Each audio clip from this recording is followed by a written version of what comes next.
Bien, hoy estamos empezando lo que es la segunda parte de nuestra serie En busca de un rey.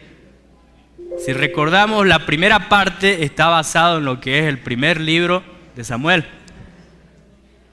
Vamos a hacer un pequeño resumen para poder entrar a lo que queremos, ¿no? Para poder entender un poquito más. Entonces, en la primera parte hemos visto que el pueblo pide un rey y el rey le es dado. Todos conocemos como Saúl, una persona que a través de su desobediencia las consecuencias fueron bien trágicas, ¿es cierto? Entonces, una de las consecuencias fue que Dios, a través de su profeta Samuel, unge al nuevo rey que es David. Cosas van pasando en esta primera parte. Entonces, Saúl tiene celos, tiene envidia de David, porque mucha gente lo estaba aclamando, porque David había derrotado a los filisteos, había derrotado a 10,000 y Saúl solo a 1,000, dice la palabra, ¿cierto? Entonces, Saúl en su envidia quiere mandar matar a David. David huye, está en el exilio, escondido, pero más adelante Saúl es vencido por los filisteos y él cae muerto. Él y gran parte de su familia. Ahora entramos a lo que es la segunda parte del libro de Samuel y vemos a un nuevo rey, que es David, ¿no es cierto? Un nuevo rey que tiene el trabajo de guiar al pueblo, de pastorearlo, de seguir luchando batallas para poder seguir conquistando naciones. El tema de hoy se llama Todavía pequeño. Todavía pequeño, siempre hemos conocido en las historias que David era pequeñito, un jovencito y todo eso, ¿no? Pero nos vamos a enfocar a que aún David tenía errores. A pesar de ser el ungido, de ser el escogido de parte de Dios para guiar al pueblo de Israel. Entonces todavía sigue siendo pequeño. Quiero contarles, no hace mucho tiempo, si no me equivoco, a inicios de este año, tuvimos la oportunidad con los jóvenes de organizar una actividad muy bonita, una conferencia con un conferencista muy famoso, muy conocido, que al mismo tiempo es cantante, que al mismo tiempo hace monólogos y que al mismo tiempo es youtuber. Para los que saben qué es YouTube, saben qué es un youtuber, ¿no es cierto? Es muy conocido y los jóvenes escuchan mucho de sus enseñanzas a través de las redes sociales. Pude contactarme con él y con uno de sus encargados aquí en Ecuador.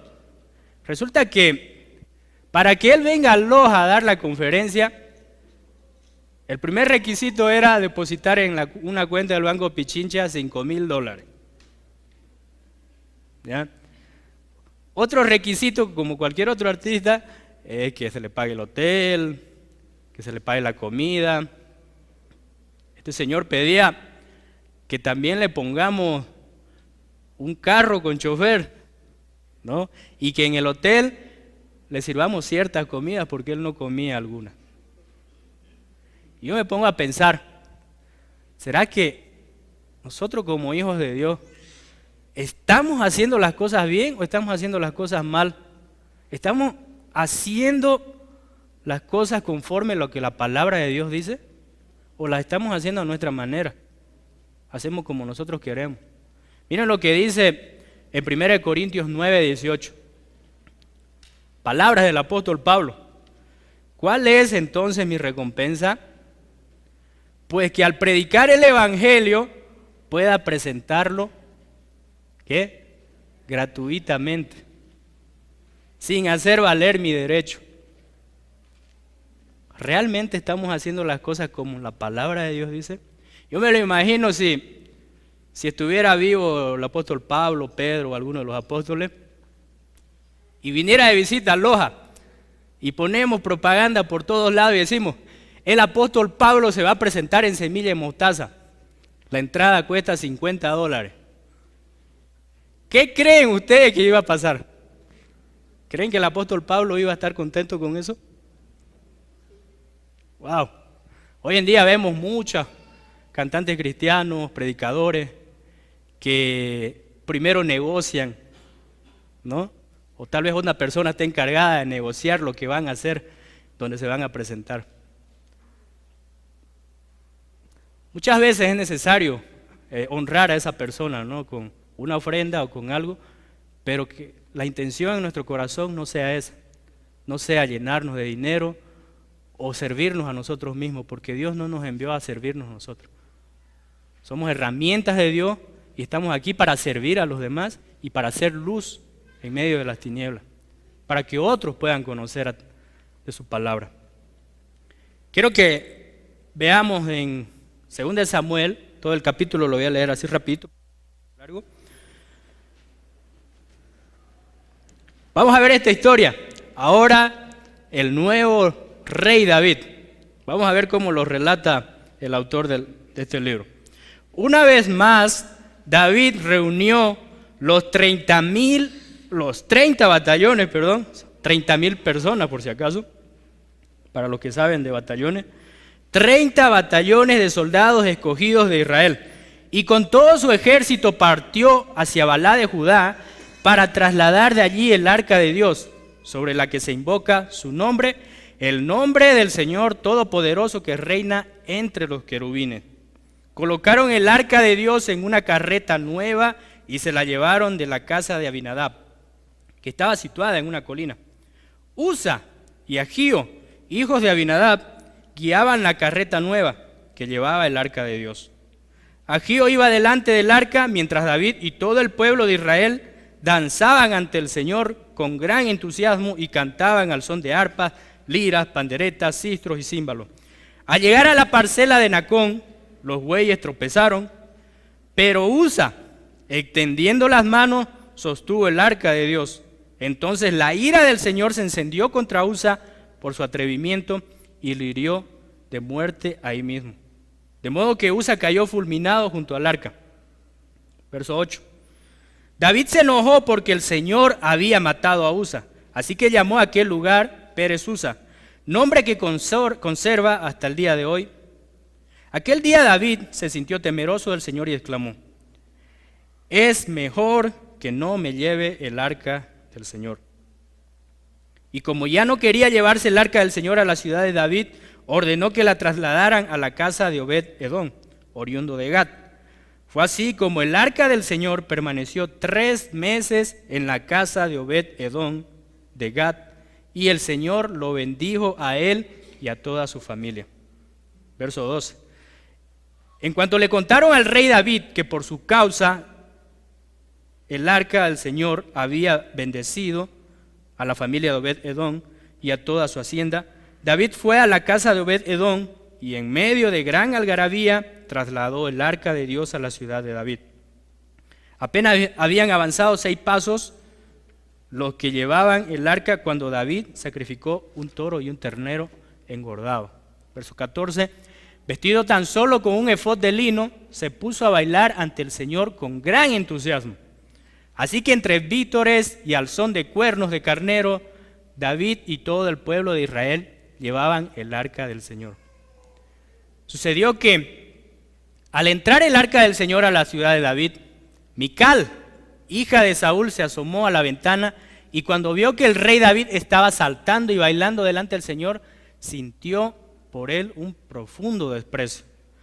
El arca del Señor fue llevada a la tienda de campaña que David le había preparado. La instalaron en su sitio y David ofreció holocaustos y sacrificios de comunión en presencia del Señor.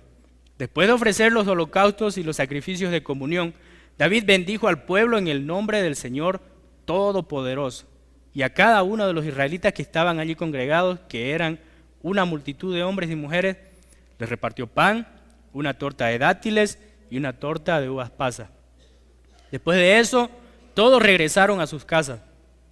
Cuando David volvió para bendecir a su familia, Mical, hija de Saúl, le salió al encuentro y le reprochó: qué distinguido se ha visto hoy el rey de Israel, desnudándose como un cualquiera en presencia de las esclavas y sus oficiales. Y David le respondió, yo creo que ninguna mujer quiere que le responda así su marido. Lo hice en presencia del Señor, quien en vez de escoger a tu padre o a cualquier otro de su familia, me escogió a mí y me hizo gobernante de Israel, que es el pueblo del Señor. De modo que seguiré bailando en presencia del Señor y me rebajaré más todavía hasta humillarme completamente. Sin embargo, esas mismas esclavas de quienes hablas me rendirán honores. Y Mical, la hija de Saúl, dice la palabra de Dios, que murió sin haber tenido hijos. Señor, gracias por esta porción de tu palabra. Sabemos que tú nos vas a hablar, Señor, a través de esto. Quizás no entendemos a perfección, Señor, pero sabemos que tu palabra es tu palabra y tiene un propósito para cada uno de nosotros, Señor. Dirígenos, Señor, y danos el discernimiento para poder entenderla, Señor. En el nombre de Cristo Jesús. Amén. Quizás este pasaje sea un poco confuso, ¿no es cierto? ¿Cómo puede ser que si Dios es amor, ¿no?, mata a uno de su pueblo? Vimos que la ira del Señor cae sobre Usa por haber tocado el arca, ¿no es cierto? Y David se enoja más encima para completar. Yo me pregunto, ¿por qué será que en el Antiguo Testamento vemos cosas como esta? Vemos la ira de Dios reflejándose en las personas. ¿Por qué será? Lo vamos a ver ahora. Pero lo que yo sé es que la palabra de Dios tiene un propósito para cada uno de nosotros. Y todo lo que está escrito en ella es porque Dios quiere algo para cada uno de nosotros. Dios utilizó a estas personas para mostrarnos algo tan precioso. Por un lado tenemos a David como nuevo rey, por otro lado tenemos a Usa, quien muere, y por otro lado tenemos a Mical, la esposa de David, la hija de Saúl, ¿no? Estos son los personajes que vamos a ver ahora, pero tenemos al personaje principal en esta historia, que es el Dios todopoderoso, el Dios de los ejércitos, que nadie puede hacer nada, ni un ejército grande de 30,000 personas puede hacer nada en contra de él. Dios solo lo puede hacer. Estuvimos viendo un poco aquí de la historia, ¿no? Resulta que David está trayendo el arca de otro lugar, ¿no? Pero ¿por qué la está trayendo? ¿Que no estaba el arca con ellos antes? ¿Por qué será, no? Tal vez ustedes se preguntan, ¿qué es el arca? Una cajita así, ¿no?, cuadradita, ahí vemos la imagen, ¿no? Pero, ¿qué significado tenía esta cajita? Era una cajita tal vez un poquito, casi al tamaño de ese parlante del bajo. Le acostamos el bajo y más o menos tenemos una idea de qué será el tamaño de la caja, ¿no? Pero ¿qué significado tenía esta caja? Quiero que veamos en Éxodo capítulo 25, del verso 10. Miren lo que Dios le dice a Moisés y le da los detalles de cómo es esta arca, ¿ya? Dice, haz un arca de madera de acacia de 1 metro con 10 centímetros de largo, 70 centímetros de ancho y 70 centímetros de alto. Recúbrela de oro puro por dentro y por fuera, y ponla en su derredor una moldadura de oro. Funde 4 anillos de oro para colocarlos en sus 4 patas, 2 en cada costado. Prepara luego unas varas de madera de acacia y recúbrelas de oro. Introduce las varas en los anillos que vayan a los costados del arca, para poder transportarla. Deja las varas en los anillos del arca y no las saques de allí. Y pon dentro del arca la ley que voy a entregarte. Haz un propiciatorio de oro puro de 1 metro con 10 centímetros de largo por 70 centímetros de ancho, y también 2 querubines de oro labrado a martillo para los 2 extremos del propiciatorio. En cada uno de los extremos irá un querubín, hazlos de modo que formen una sola pieza con el propiciatorio. Los querubines deberán tener las alas extendidas por encima del propiciatorio y cubrirlos con ellas. Quedará el uno frente al otro, mirando hacia el propiciatorio. Coloca el propiciatorio encima del arca y pon dentro de ella la ley que voy a entregarte. Yo me reuniré allí contigo en medio de los dos querubines que están sobre el arca del pacto. Desde la parte superior del propiciatorio te daré todas las instrucciones que habrás de comunicarle a los israelitas. Es un poco la descripción de lo que era el arca. Esta arca no era solamente una reliquia nacional, no era algo que porque es de oro tiene un valor económico grande, ¿no es cierto?, para el pueblo de Israel. Esta arca para el pueblo de Israel y para David representaba la presencia de Dios en medio de su pueblo. ¡Wow! Es increíble, ¿no? La presencia de Dios en medio de su pueblo. Yo no sé si nosotros necesitamos la presencia de Dios en nuestras vidas. Muchas veces nosotros queremos ser profesionales, queremos ser grandes atletas, deportistas, futbolistas, queremos ser alcaldes, queremos ser presidente de la nación, queremos ser cantantes, ¿no?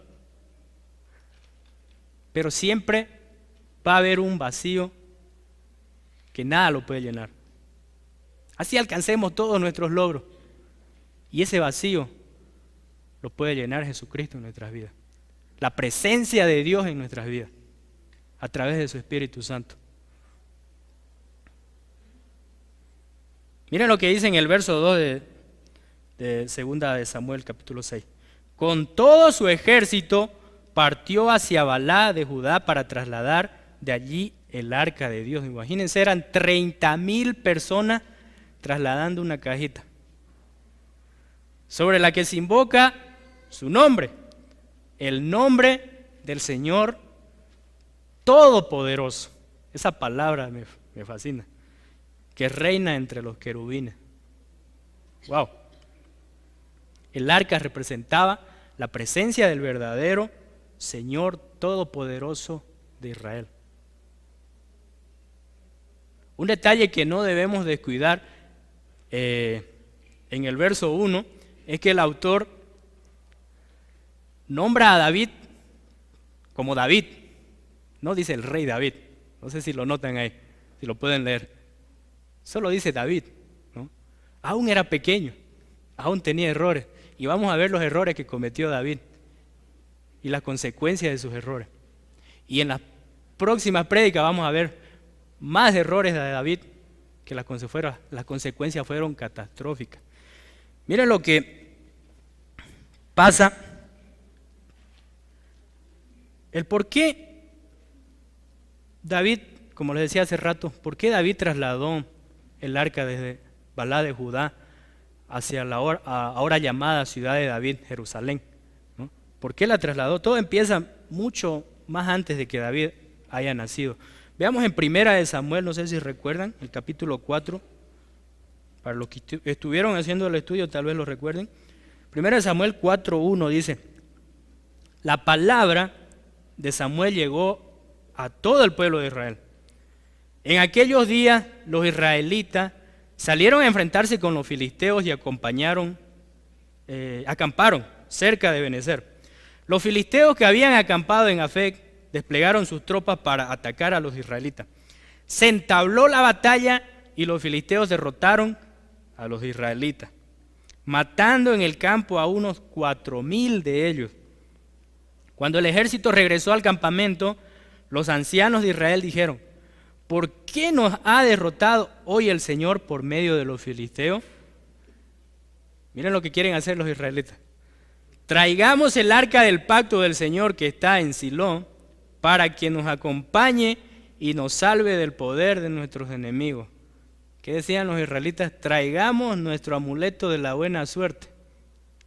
¿No es cierto? Vamos al verso 10 de ese mismo capítulo. Dice: entonces los filisteos se lanzaron al ataque y derrotaron a los israelitas. a pesar de su amuleto de la buena suerte, ¿no? Los cuales huyeron en desbandada. La matanza fue terrible, pues de los israelitas cayeron 30,000 soldados de infantería. Wow. Además fue capturada el arca de Dios y murieron Ofni y Finés, los dos hijos de Elí. Ahí vemos por qué el arca estaba por otro lado y no estaba en la ciudad de David. El arca había sido llevada a otro lugar como trofeo de guerra de los filisteos. Si vemos en el capítulo 5 del primer libro de Samuel, no lo vamos a leer, pero se los voy a contar. En el capítulo 5 entra en acción el Dios de los ejércitos. Dios no necesita un ejército para defenderse solo. Dios es Dios, Dios es todopoderoso.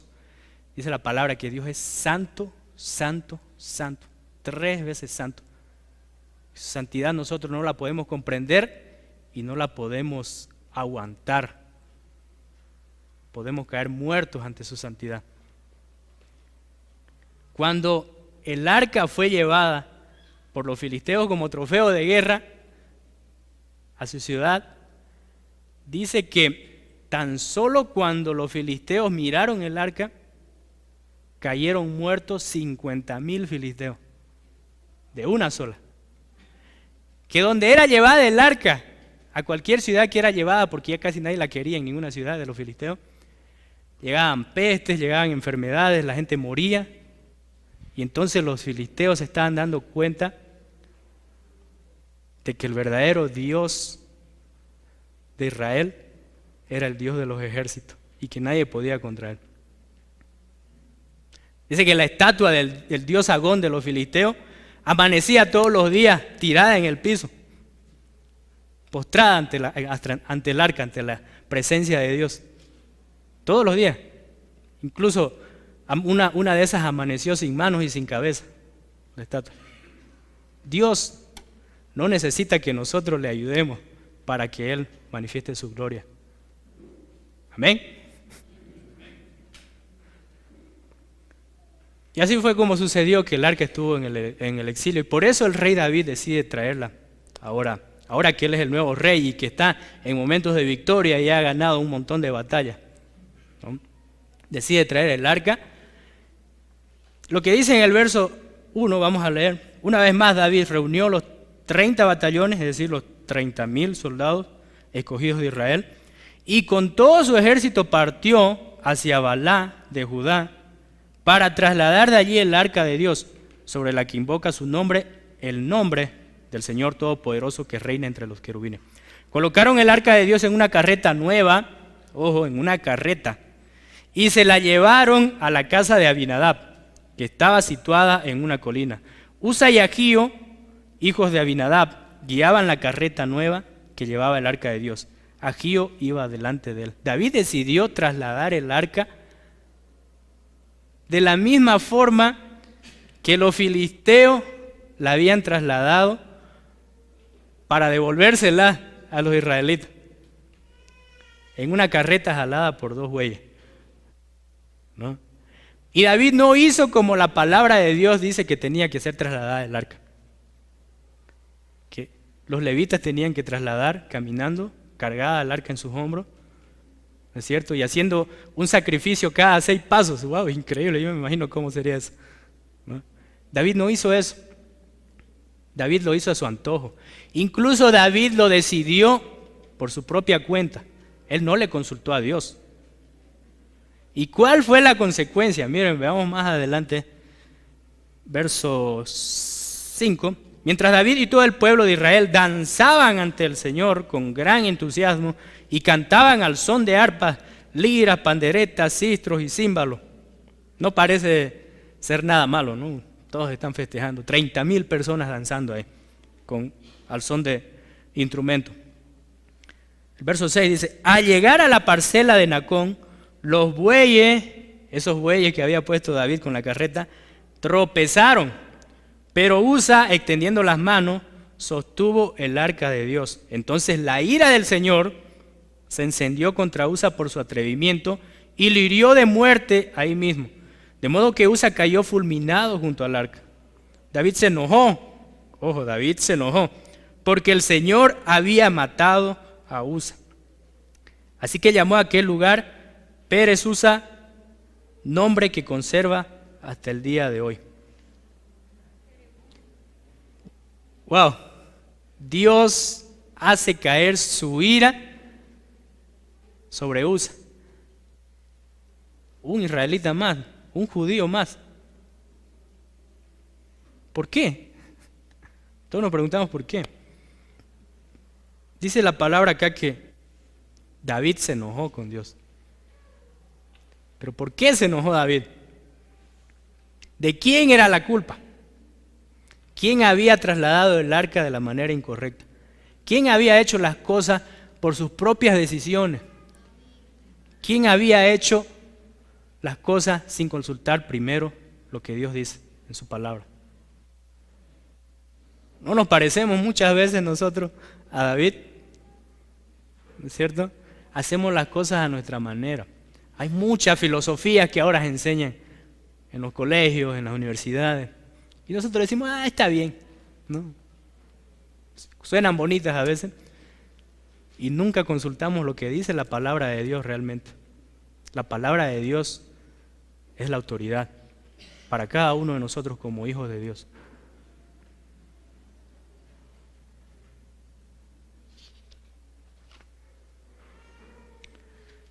El arca no debía ser tocada por nadie, ¿no? Ya la palabra de Dios lo había establecido. Miren lo que dice en Números 4:15, ¿ya? Usa no obedeció a este mandato. Cuando Aarón y sus hijos hayan terminado de cubrir el santuario y todos sus accesorios, los israelitas podrán ponerse en marcha. Entonces vendrán los coatitas para transportar el santuario, pero sin tocarlo, para que no mueran. Y ellos sabían. También transportarán los objetos que están en la tienda de reunión. Entonces, ¿quién era el culpable de esto? David. ¿No es cierto? Y más encima se enoja. ¿No somos iguales nosotros? Hacemos las cosas a nuestra manera, nos equivocamos, no hacemos lo que la palabra de Dios dice. Dios nos castiga y nos enojamos con Dios. ¿Por qué a mí? Si yo hago las cosas bien. ¿No es cierto? ¿No nos parecemos muchas veces? Verso 9. Aquel día David se sintió temeroso del Señor y dijo, y exclamó, es mejor que no me lleve el arca del Señor.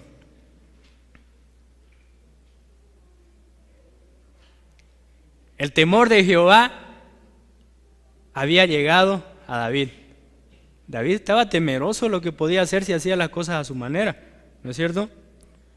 Pero más adelante, miren, en el verso 10, podemos ver la misericordia y la gracia de Dios. ¡Wow! Y como ya no quería llevarse el arca del Señor a la ciudad de David, ordenó que la trasladaran a la casa de Obed-Edom, oriundo de Gat.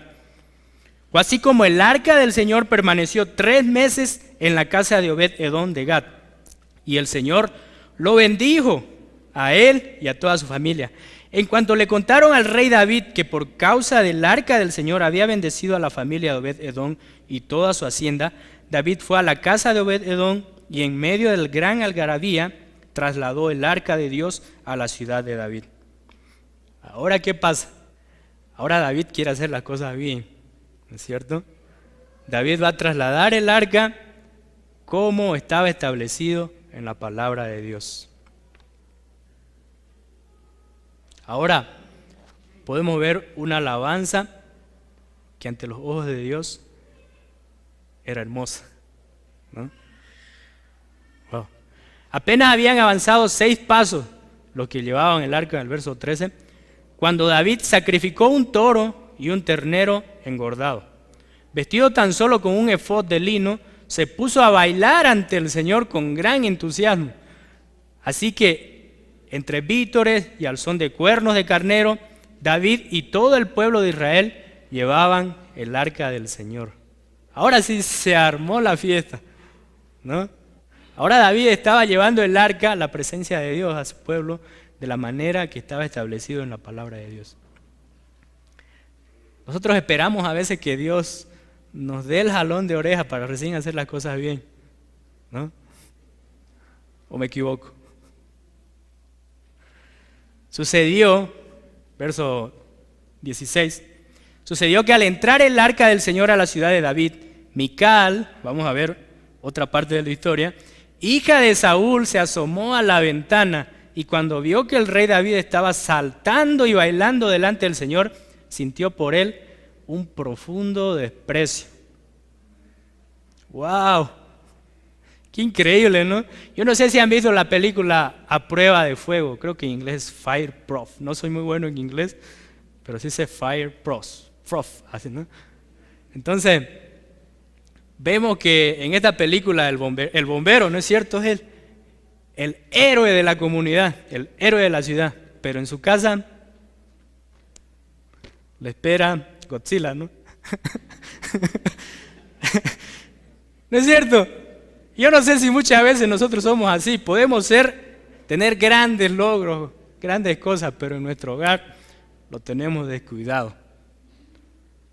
Mical vio con desprecio a David. Verso 17. El arca del Señor fue llevada a la tienda de campaña que David le había preparado. La instalaron en su sitio y David ofreció holocaustos y sacrificios de comunión en presencia del Señor. Después de ofrecer los holocaustos y los sacrificios de comunión, David bendijo al pueblo en el nombre del Señor Todopoderoso. Y cada uno de los israelitas que estaban allí congregados, que eran toda una multitud de hombres y mujeres, les repartió pan, una torta de dátiles y una torta de uvas pasas. Después de eso, todos regresaron a sus casas. Miren esta parte, verso 20. Cuando David volvió para bendecir a su familia, Mical, la hija de Saúl, le salió al encuentro y le reprochó. Miren lo que le dijo. ¡Qué distinguido, señorito! Se ha visto hoy el rey de Israel, desnudándose como un cualquiera en presencia de las esclavas y de sus oficiales. Y David, como buen esposo, le respondió, ¿no? Yo no sé si alguna esposa quisiera que le respondan así. Lo hice en presencia del Señor, quien en vez de escoger a tu padre o a cualquier otro de su familia, me escogió a mí y me hizo gobernante de Israel, que es el pueblo del Señor. De modo que seguiré bailando en presencia del Señor y me rebajaré más todavía hasta humillarme completamente. Sin embargo, esas mismas esclavas de quienes me hablas me rendirán honores. Dice que Mical, la hija de Saúl, murió sin haber tenido hijos. ¡Wow! David está pensando que ahora se volcó la tortilla, ¿no es cierto? Que para Dios está todo bonito, pero ahora su hogar está descuidado. David en su corazón, me imagino que él estaba contento, él ni había pensado en lo que iba a pasar si se quitaba la ropa. Dice en la versión Reina Valera que me haré más vil. Dicen, ¿no? Me voy a humillar más, incluso, para mi Dios. No me importa lo que diga el resto. Quizás nosotros también reprochemos a Mical, a esta mujer, ¿no? Que tenía el corazón endurecido. Pero si conocemos la historia, Mical pasó por muchas cosas difíciles. No fue que es la esposa del rey y vive, ¿no?, en un palacio y todo es color de rosa. No, Mical fue arrebatada de su anterior esposo por David, porque David quería que su pueblo se sienta contento porque aún existía alguien con el linaje del anterior rey, que era el rey Saúl. Y David separó a Mical de su anterior esposo. Dice que su anterior esposo la siguió llorando por muchos años. Y ella amaba a su anterior esposo. Muchas otras cosas sucedieron. Mical perdió a su familia, perdió a sus padres, perdió a sus hermanos, que fueron acabados por los filisteos. Yo pienso que Muchas veces nosotros nos dejamos endurecer nuestro corazón por las circunstancias, por las cosas que nos suceden. Cuando muere un familiar nuestro, le echamos la culpa a Dios, ¿no es cierto? ¿Por qué si Él era bueno? O cuando nos va mal, nos despiden del trabajo, o cuando nos divorciamos. Y endurecemos nuestro corazón y no queremos saber más. ¡Ay, esos evangelistas! Unos hipócritas. Yo no sé si alguna vez nos ha pasado eso y no queremos ni aparecernos por la iglesia, ni los saludamos cuando están por la calle. Y nos endurecemos muchas veces. 4 cosas importantes que puedo aprender de este capítulo, que lo tienen ahí en su boletín si lo desean leer, es que la santidad de Dios, la muerte, es el castigo de no temer a un Dios santo. Porque Dios es santo, solo podemos relacionarnos con Él como Él lo ha establecido en su palabra, no a nuestra manera. Un corazón arrepentido que teme a Dios y aprende a hacer las cosas a la manera de Dios. Y también podemos ver una advertencia de endurecimiento en nuestros corazones. Les animo a que sigamos aprendiendo del temor de Dios. Yo les hago una pregunta. ¿Cómo nos estamos relacionando con Dios nosotros? ¿Lo estamos haciendo a nuestra manera? ¿Cómo me estoy acercando yo a Dios? ¿Lo hago a la forma de que yo quiero? Voy el domingo que no tenga sueño. No sé. Hoy hay fútbol. No voy a ir a la iglesia porque juega Barcelona con Emelec, no sé. No sé mucho de los equipos, pero no, a veces ponemos excusas y ponemos a Dios en segundo lugar en nuestras vidas. ¿Cómo nos estamos acercando a Él? ¿Lo hacemos a nuestra manera? No sé si estamos buscando la presencia de Dios o lo estamos buscando como Indiana Jones. No sé si han visto la película Indiana Jones, buscando el arca perdida, porque queremos ganar algo económico, ¿no es cierto? Ganar fama. ¿Nos estamos acercando en obediencia? Suena un poco legalista, tal vez, pero la palabra de Dios dice que es el manual de nuestras vidas. A través de Él nosotros tenemos que guiarnos. Tal vez, muchas veces también podemos ser como Usa, que él, conociendo el mandato del Señor, tocó el arca, ¿no? Y murió. Dice la palabra de Dios que la paga del pecado es muerte, ¿es cierto? Pero nosotros somos privilegiados porque alguien ya pagó por nuestros pecados. Alguien que fue crucificado en una cruz parecida a esa, no sé si era más grande y de otra madera, ya llevó nuestros pecados en esa cruz y pagó por cada uno de nuestros pecados. Nosotros merecíamos la muerte, no merecíamos acercarnos a la presencia de Dios. La santidad de Dios no la merecíamos nosotros tampoco. Solo en una sola persona está la oportunidad de que si usted aún no ha recibido ese regalo de parte de Dios, pueda aceptarlo. Yo le invito a que si usted no ha recibido a Cristo como su Señor y Salvador, es la oportunidad que lo haga. No espere más. Ahora tenemos la libertad de entrar a la casa de Dios sin morir. ¿No es cierto? En el Antiguo Testamento vemos que no cualquiera entraba a la presencia de Dios. Nadie podía entrar.